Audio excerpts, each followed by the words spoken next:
What becomes a legend most? Being inducted into the Theater Hall of Fame, a star on the Hollywood Walk of Fame, Tonys, Emmys, rave reviews? Well, yes, that's true, indeed. How about creating landmark performances in 19 Broadway shows and 35 films? Definitely. Yes, you could applaud that, definitely. That's no small deal. But I had the honor of being Nathan Lane's understudy in The Nance, and I watched him craft his role and collaborate with grace, humor, and generosity. Now that's the stuff of legends for me. But enough about me. I think he's the greatest. Please welcome Nathan Lane.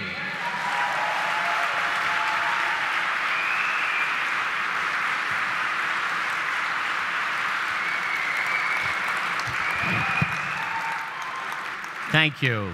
Thank you. I'm thrilled and honored to be here.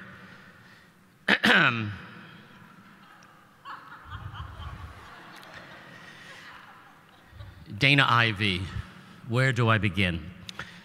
What can I say about Dana Ivey that I wasn't able to find on Wikipedia? How do you hold a moonbeam in your hand? Well, number one, Dana Ivey is a great actress. That's just an indisputable fact. She's also a tough, no-nonsense kind of gal. I saw her once take Ivey Gala in a bar fight.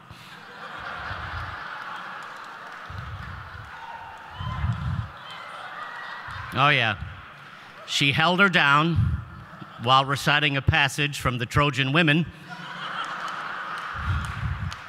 then cold-cocked her and downed her Drambuie. Then we all got hammered, went out for tattoos, and sang old sea shanties till the sun came up. The theater was different then.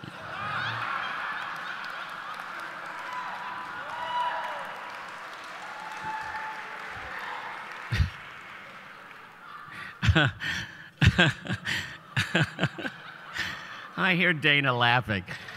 Believe me, that's not easy.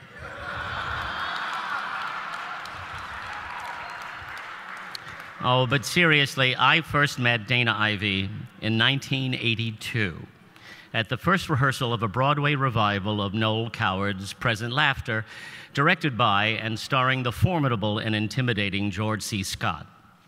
At one point, after the first read-through, George, I'm sorry, I'm laughing because I know what's coming. George said rather cheerfully, "You know what I like about this cast? No fags."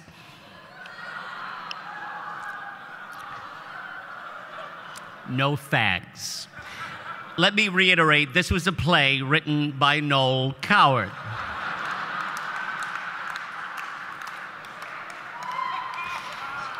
Dana turned to me and quietly said, "I'm sure he meant that in a nice way."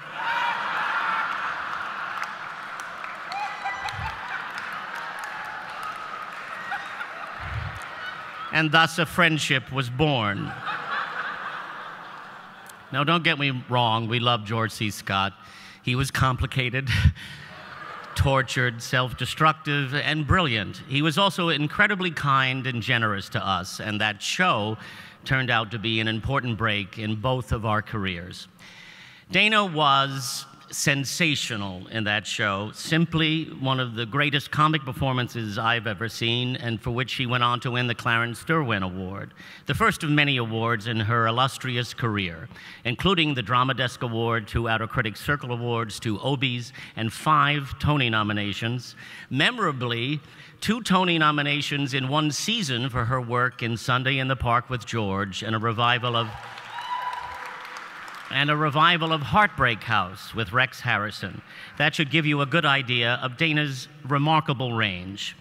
I will never forget seeing the dress rehearsal at Playwrights Horizons of Driving Miss Daisy, marveling at the delicacy of the duet between her and Morgan Freeman, or how in Quartermain's Terms, she turned on a dime and went from a heartbreaking scene where her character confessed her love for another teacher and how miserable she was in her life at home with her crippled mother, whom she despised, followed by a scene months later where she revealed her mother had died. When asked what happened, Dana said, "She fell down the stairs. We don't know how it happened." I laughed so hard, I think I almost broke her up on stage. Dana can do anything. Anything. Deftly handling the language of Shakespeare or Shaw, the extravagant style of Restoration comedy, or the naturalism of period or contemporary dramas. And she does it simply and without fuss. Like all great actors, she makes it look effortless, whether on stage, screen, or television. But here's the deal: the John Houseman Award is not an acting award. It is given for a profound commitment to developing young American classical actors and a national audience for the theater. And it turns out Dana is as extraordinary a board member as she is an actress. She actually shows up at meetings and participates fully. She is always looking for the people who are the right fit to help the acting company, which has resulted in numerous contributions, new board members, many prizes for their silent auction, and a friend in Chicago who for the last 4 years has underwritten an artistic residency in one of the 5 poorest schools in the country. Just last year, the company performed for the school and for the town, where not one person in the audience had ever seen a play before.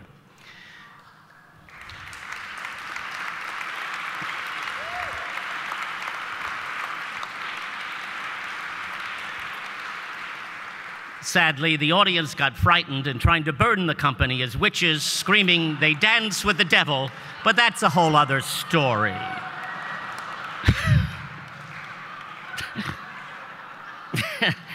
I kid.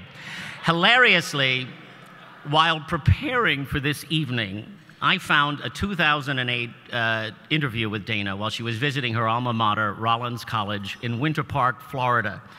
She had recently been inducted into the American Theater Hall of Fame and was there to talk to the young students. And she said, and I quote, "I really try to discourage people from doing this. I say if there is no other way for you to interact with society, you should consider you have a really abhorrent terminal disease." It's such a hard life, and there are so many talented people. So, here we are, a room full of terminal cases.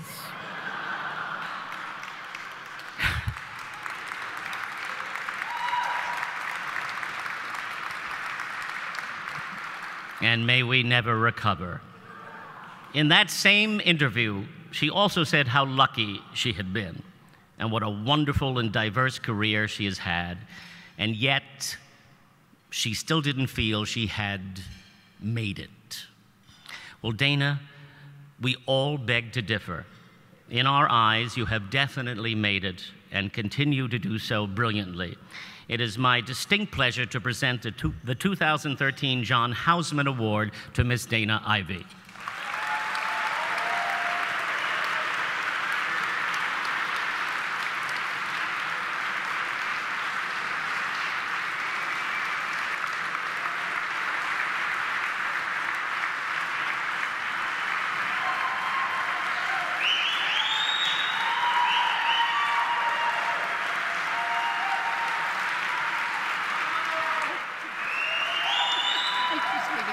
Thank you so much. Oh, isn't that pretty? Yeah, you want to hold that. Thank you. Thank you.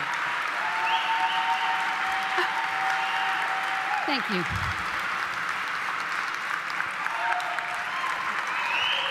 Thank you. Thank you very, very much. I have paper because I need a script. And thank you, Nathan. Thank you very, very much. Nathan and I go back a long way, and one of the things that I really love about Nathan is that he has never confused me with Maggie Smith.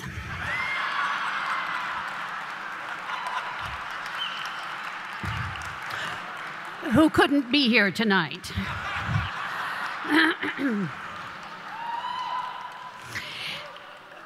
When I was 7, I said out loud that I wanted to be an actress when I grew up at my grandmother's breakfast table. She was horrified and asked me to reconsider. But my mother was an amateur actress, and I grew up around theater in Atlanta, Georgia. So from the age of 4 or 5, I watched rehearsals and plays done by my mother and her friends. And I have a shining memory of my mother playing Joan of Arc in Maxwell Anderson's Joan of Lorraine.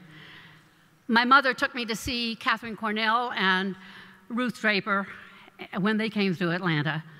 I was in a play a year from the age of 7 to 13 with the Children's Civic Theater of Atlanta.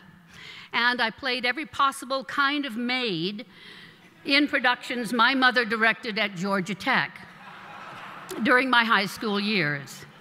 So whatever I've been able to achieve is in part a testament to my mother, her intelligence, diligence, discipline, imagination, and passion, which I hope I inherited. The theater's always been my lodestar and guru. It has allowed me to travel to a lot of different places, interesting places, Alaska to Florida, Vancouver to St. John's, Newfoundland to England, cruise ships. You can only see a career in hindsight, and looking back, I've been so fortunate to have been in so many wonderful shows, in so many wonderful places. And I feel extremely lucky to have worked with some of our greatest living theater artists, a few of whom are here tonight. I can't begin to thank those of you in this room who have given me opportunities to use myself in work I love.